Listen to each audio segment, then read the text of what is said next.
ဒီနေ့ပြောပြမယ့်ပုံပြင်လေးကတော့နားထောင်ခြင်းရှိကြပါစို့ပုံပြင်လေးပဲဖြစ်ပါတယ်နော်တခါကသားဖ9ယောက်ရှိတယ်သူတို့ဟာစင်းရဲနွမ်းပါသူများဖြစ်ကြတယ်ဒီနေ့ဖခင်ဖြစ်သူကကလေးတွေကိုခေါ်ပြီးသားတို့အဖေအသက်ကြီးပြီ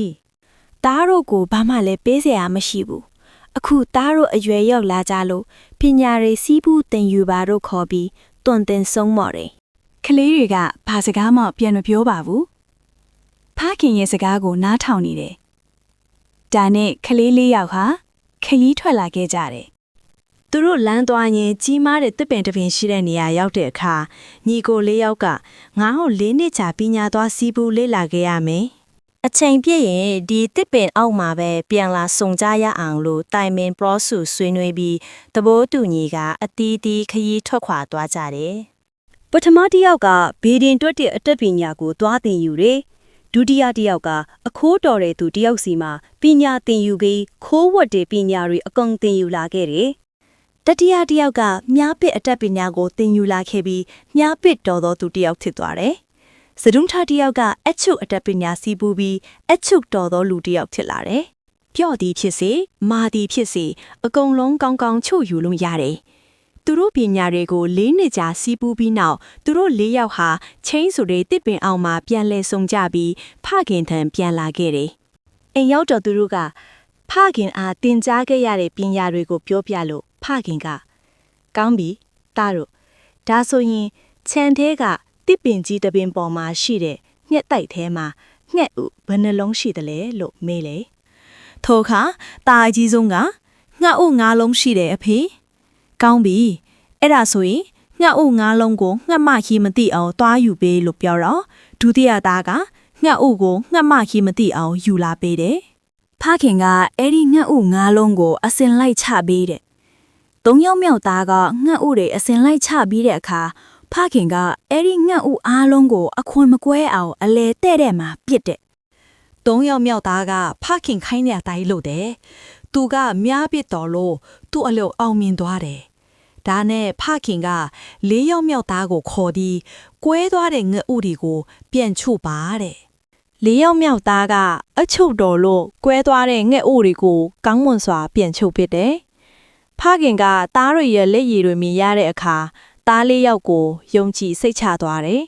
သားတွေကငှက်ဥတွေကိုအတိုက်ထဲပြန်ထားပြီးမကြဘူးငှက်ကလေးများပေါက်လာတယ်ငှက်ကလေးများပေါက်လာတဲ့အခါသူတို့လေပင်တွေမှာချုပ်ရရှိတာတွေ့ရတယ်တနေ့မှာဘယင်ကကျွန်ုပ်သမီးတော်ပျောက်သွားပြီးအစအနာလည်းမတွေ့ဘူး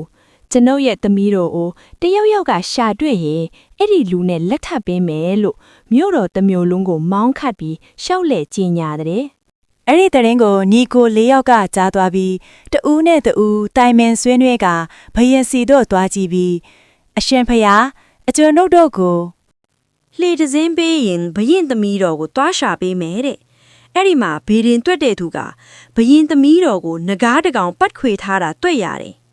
အခုဘယင်သမီးတော်ဟာပင်လေရေဝိုင်းထားတဲ့ကြောက်ဆောင်တစ်လုံးပေါ်မှာရှိပြီးငကားဟာသူ့ရဲ့ဦးခေါင်းကိုမင်းသမီးလေးပေါင်ပေါ်မှာတင်ထားတယ်တဲ့သူတို့4ယောက်ဟာမင်းသမီးလေးရှိတဲ့နေရာကိုရောက်သွားတဲ့အခါအခိုးတော်တဲ့သူကမင်းသမီးလေးကိုငကားကြီးစီကနေတိတ်တဆိတ်ခိုးယူလာခဲ့တယ်သူတို့လီစီပြီးပြန်လာရာ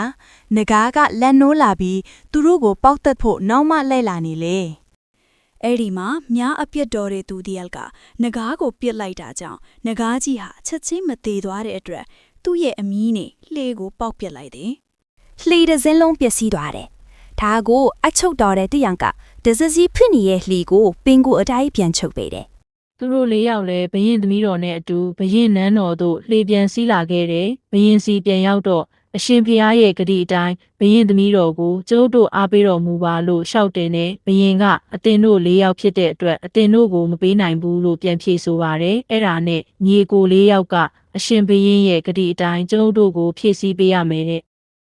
ဘယင်ကကောင်းပြီးဒီလိုဆိုရင်အတင်တို့အတိုင်းပြည်တဝက်ကိုအုပ်ချုပ်စီကျင်းနဲ့ရဲ့လားတဲ့ညီကို4ယောက်လည်းကျင်းနဲ့ပါတဲ့အရှင်မင်းမြတ်လို့ဖြေဆိုတဲ့သူတို့ဟာဝမ်းမြောက်ဝမ်းသာနဲ့ဖခင်စီပြန်လာကြပြီးရရှိတဲ့ဆုလက်ကိုပြောပြကြတယ်အဲ့ဒီနောက်သူတို့သားဖွားယောက်ဟာပျော်ရွှင်အေးချမ်းစွာနဲ့တစ်သက်လုံးနေသွားကြတော့တဲ့ကွယ်